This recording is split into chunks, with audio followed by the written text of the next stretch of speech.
Just wait till it gets back down to table. We would see well,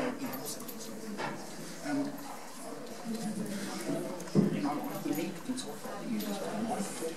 We know what you want. We know what you want. We want the listeners here for reasons. All the other people speak to say, I'm going to listen to the music here. Doesn't matter if you've got printing ears and like that. They did these series of people sitting with just make recent. So that's it.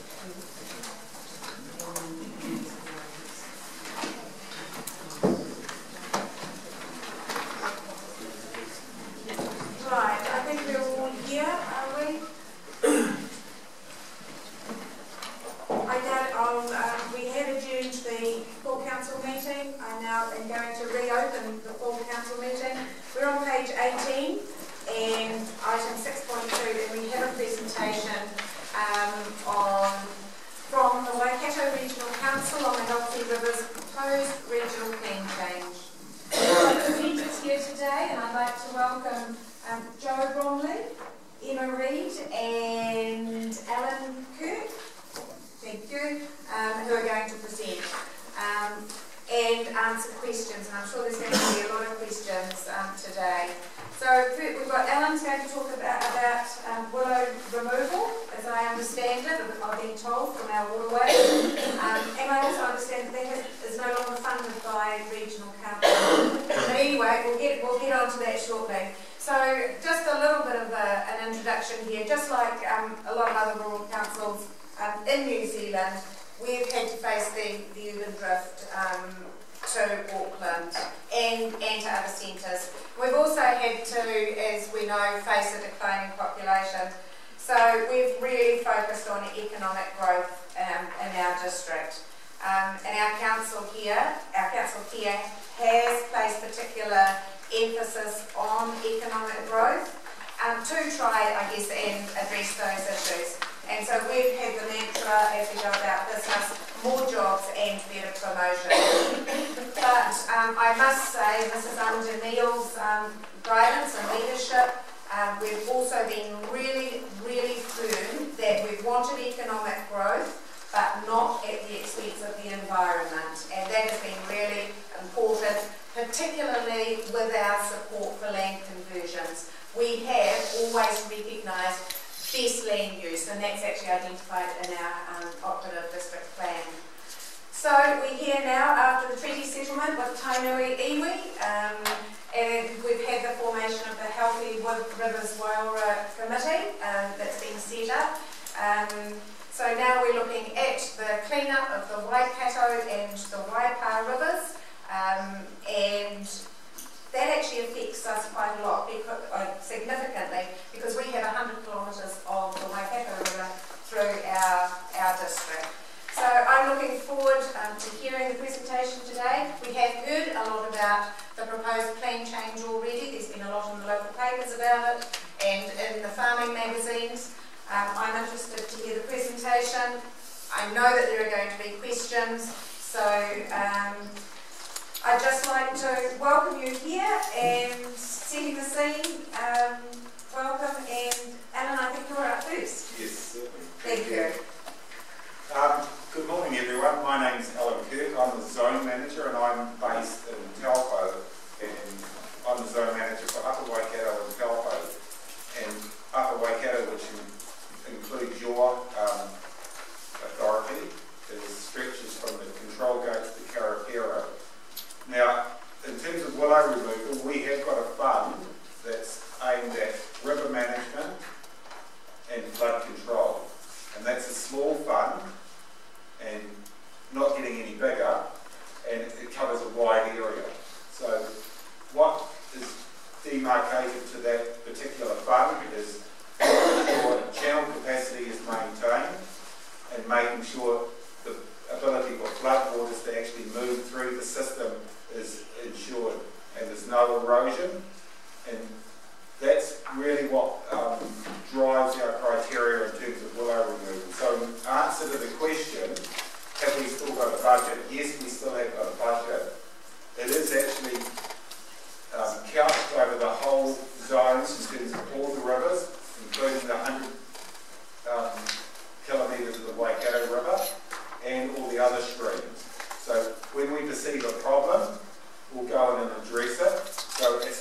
say to remove willows, but it's actually to make sure that we've got channel capacity, we can take that flood water out and we can prevent any soil erosion. So once we've identified that there's a problem, then we have to comply with any potential resource consents and ensure that we're not adding to the environmental degradation by removing those willows. So in answer to your question, it's a yes, but it's muted in the fact that it covers a wide area and there's a lot of activities that we've got to mitigate and investigate to make sure that that fund is actually being utilised for a very narrow range of parameters in terms of what we want to achieve in waterways within our upper Waikato zone. So I don't know whether I can elucidate any more, but the answer is yes, but it's very much couched in a tight parameter in terms of what we want to achieve and how much funding we can actually put. And in saying that, personally, I recognise that there's a lot of willows in there that potentially do need some remedial action, but it needs to be couched in what's actually going to happen if we remove all those willows. Once you take a plug out of a stream, you can actually create a lot of sediment downstream. So while the willows are perceived as a negative, they've actually achieved a lot of positive gain. So I come from a strong conservation background, so this is my opportunity to say that I actually like willows and I've planted them for about 25 years. So the key thing with willows is that you then have to maintain them and look after them because they do such a good job that when you leave them, it's like not painting your house for 50 years. If you come back, it's a mess. So I'll leave it at that. Thank you for that. Are there any questions? And I actually am going to open it up to the public gallery. If anybody does want to ask any questions of our presenters there, you're very welcome to. So, two questions, if I may. First one is, do you want advice from us around the areas that we believe of concern, or do you carry out that assessment work yourself? Certainly we respect any questions that come in and actually go and investigate it, but then it's based on those parameters that we have to look at in terms of channel capacity and flood conveyance and any potential erosion threat. So we've got a narrow parameter that we'll look at that, but certainly any information you want to give, any questions, queries, we're more than happy to go and look at that. And the same would apply if we felt we need to do some mitigation work ourselves, not funded by regional council. We need to obviously talk to you about that. Well, hopefully we've got people with 40, 50 years experience in that field, so we're more than happy to actually facilitate and support those processes. very good. Thank you. Yeah, I do have a question. The Waikato stream was work done there recently, which we're well aware of, behind the Memorial Sports Ground, which you may or may not be aware of. But the part of the stream between number 1 State Highway and the council depot off Fair Road has been a particular worry to me for some time. There's willows and a number of other issues there. Do we put in some form of service request for somebody to come and have a look at that and give us some advice on that, on whether it is okay to be left or whether some remedial work needs to be done? All it needs is a formal query like this, and we'll happy to go and have a look at it. And then you would report back to either the person who's raised it or through this organisation possibly. Yeah. Okay. Could you have a look at that for me, please? Thank you. I assume that was a query, so I said yes. I already said yes. Okay. Thank you very much. Mr. Anderson has a question.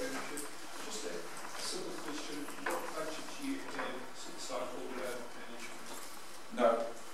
There's no budget set aside for willow management. We've got river management and flood control. We've got a budget, and our willow control sits within that budget. And it's about making sure that we've got the channel capacity and flood ability to move through that, and any erosion that may be occurring. So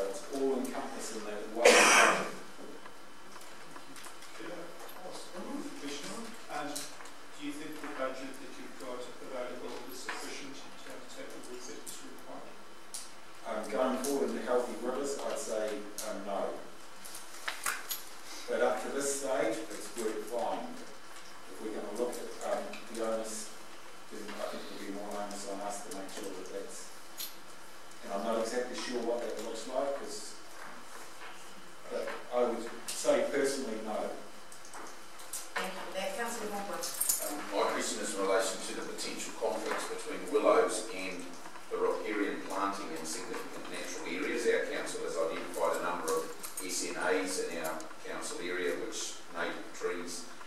There are also often willows in the areas there. We also have our dairy farmers who have planted a lot of riparian areas, and so you have native trees and then willows.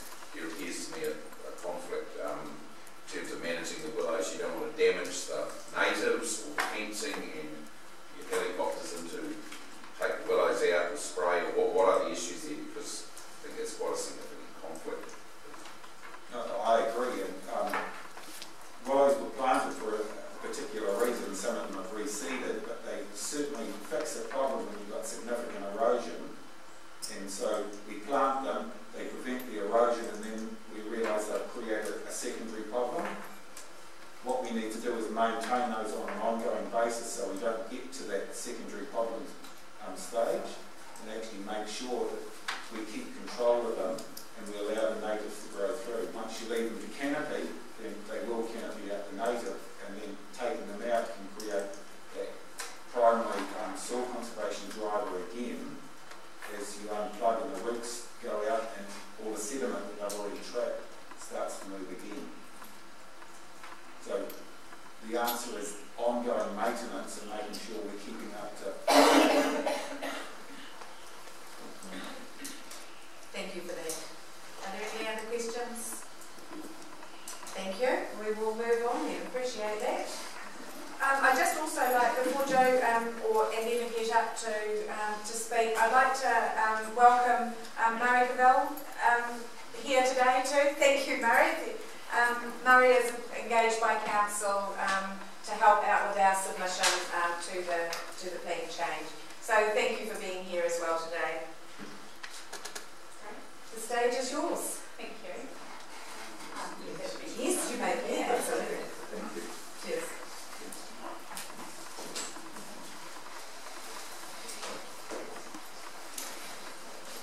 So is there anything you want us to do while you get started?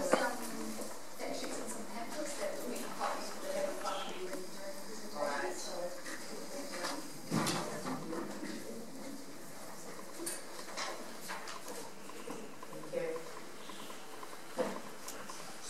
So it's going to be very interesting today, and I'm looking forward to hearing about the cleaning, about what we need to do. Thank you. Because I think we all recognise that we do need to clean the river up, but I think we also need to recognise and understand the implications that are going to be on our district, and there are going to be some significant implications. So this is your opportunity to get the information and ask the questions. Thank you very much for having us here today for the introduction. So I'm Jo Bromley. I've been the project manager of Healthy Rivers Wairoa. So Emma and I are pretty much the only council people that have been on it from day dot. So Emma's been on it for 5 years. I came in at the 4-year mark. So we do have quite a bit of history and understanding of this. And we're both involved in the Schedule 1 process going forward, etc. So today I've just got a bit of an overview, talking a bit about our collaborative process, co-management and our technical information. As you'll be aware, co-management is a new paradigm for the Waikato and Waikato with the treaty settlement legislation, and that's not to be underestimated in terms of the level of conversation, interaction and partnership that occurs now with plan changes that affect the water bodies within these catchments. And of course, most with plan change 1, which folks may have seen a copy of already, and I was speaking to the team in reception, and there's a copy of that available for public inspection for people as well. So Emma's going to cover some of the key things around the plan change and also cover some of the implications, and then we'll talk about the Schedule 1 process going forward, and also a little bit about the work we're doing around how do we implement this and what work has been undertaken to figure out the implementation plan. mentioned this before, so we've got the vision and strategy, which pertains to the Waikato and Waikato catchment. So there's 1.1 million hectares of land, approximately 100,000 people, approximately 13,000 landowners that have properties over 2 hectares, and around 5,000 to 6,000 farmers.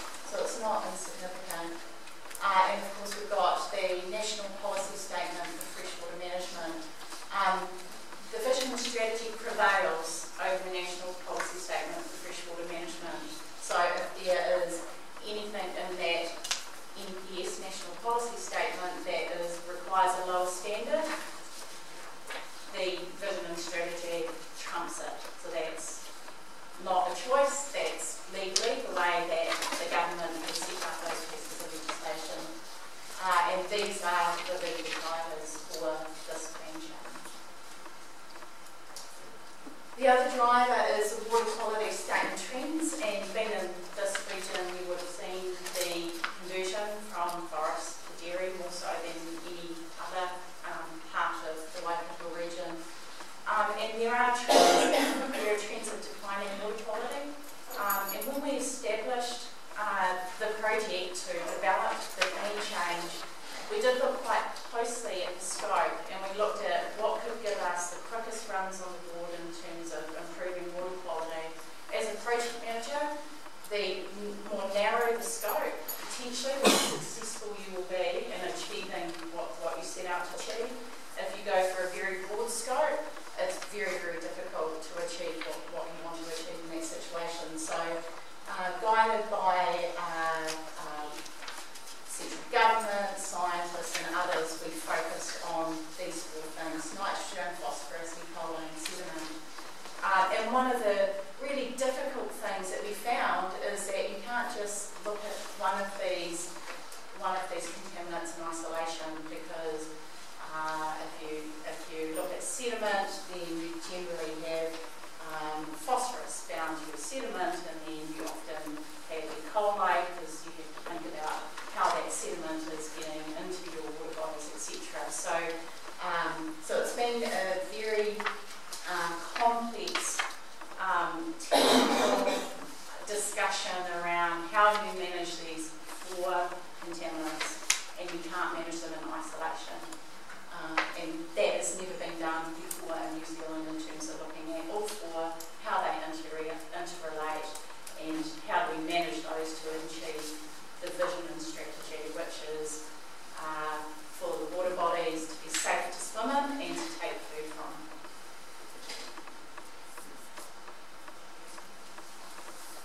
So folks might be aware we've had a collaborative stakeholder group. We met with the community, we had an open stakeholder forum. We asked the community to help us design this group, who should be on it, what type of sectors, community members, environmental NGOs, etc. And this is where it landed. So this group of people met for the first time in March 2014, and for the last time in July 2016. Overall, they had 26 two-day workshops, and they were supported by Waikato Regional Council policy staff, implementation staff, administrators, and some of the best technical people that we could find across New Zealand through our technical leaders group, which was chaired by Dr. Bryce Perker of NIWA. So in addition to those 26 meetings, they then held probably around 30 or 40 other meetings, and then they held around 30 or 40 community meetings, and 3 large stakeholder forums, which we had between 150 and 300 people attending. So these were the guys that deliberated on technical information, took the conundrum of water quality and how do we improve it, and had those discussions and had those negotiations, and took the pen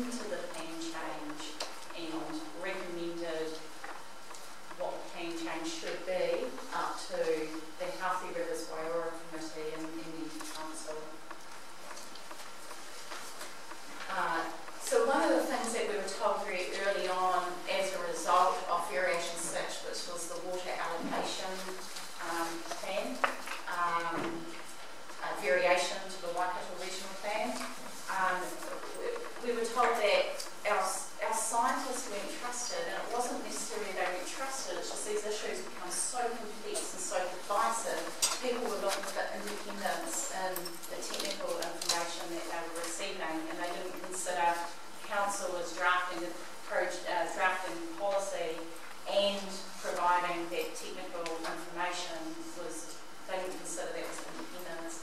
So again, we went to the community, we said, well, what would you like to see? We held a community workshop, we took from that a plan, and we employed 6 independent scientists at that time.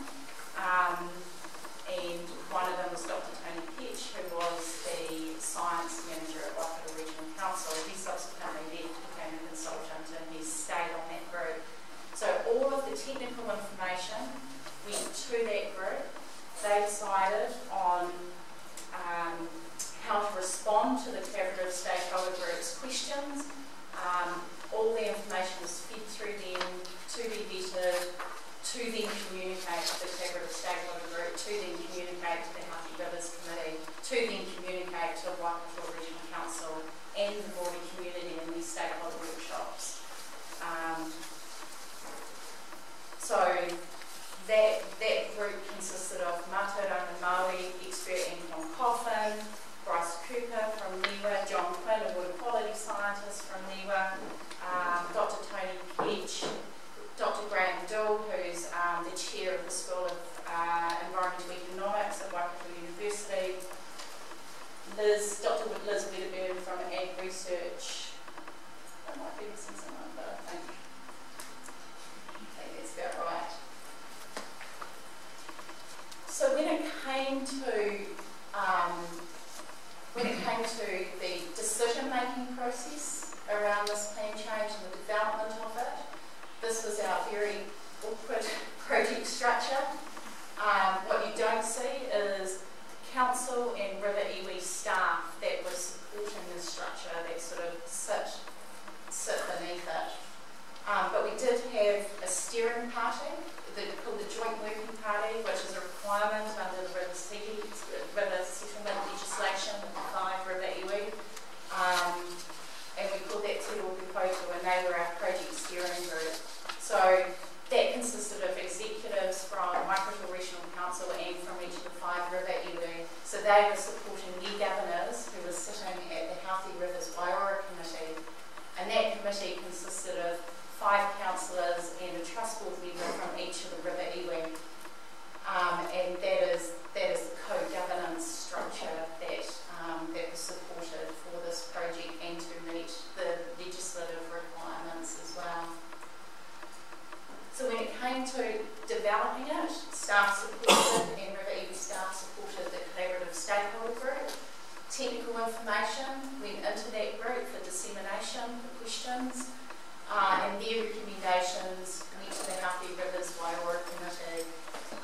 They often sought steering from the Joint Working Party, from Te Rōpū Koutou, to make sure that what they were putting in front of governors wasn't so field that it would be outright turned around. So they just made sure that what they were working on was within their mandate, was within what would be acceptable to consider, so that they were being efficient with their time and with their conversations.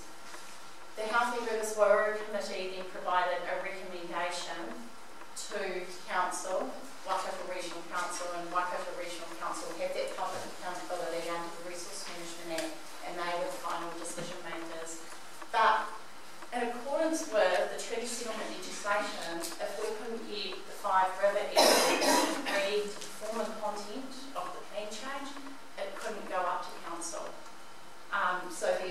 So in terms of that process, what we did, and I think we did reasonably successfully, is we ensured that River Iwi were involved in each step of the way and at each milestone, so that when we got to the final milestone, we weren't going to be surprised with the decisions that were coming through. This is the first time that co-management in this catchment has ever been undertaken. It's the first plan change, so it's been a learning experience for everybody. Thanks, Joe. Could I ask you, there is a sum of money available, I believe it's $210 million.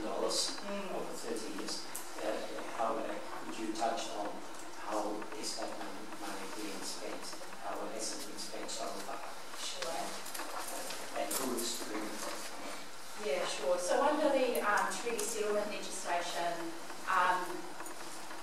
an entity called the Waikato River Authority was established, and how they operate is outlined in legislation, but they were provided with the equivalent of $250 million, and that was for the restoration and protection of the Waikato and Waipa catchments and all the water bodies in those catchments. So that's run as a separate organisation. There are Crown appointees on that organisation, and they have been developing a restoration strategy with a large number of stakeholders, and I believe South Waikato District Council has been involved in those discussions to identify what the priorities are in terms of how that money is spent, and how do you leverage the money that you've got to do more. And so one of their approaches has been that we'll put in money, but we expect others to also put in money as well. So they're becoming, I guess, they're a new organisation, but they are bedding in, and they are through this river restoration strategy that it will become clearer to the broader community on what those priorities are, and if people are bidding for funding, what are the parameters of that bid that will be most successful.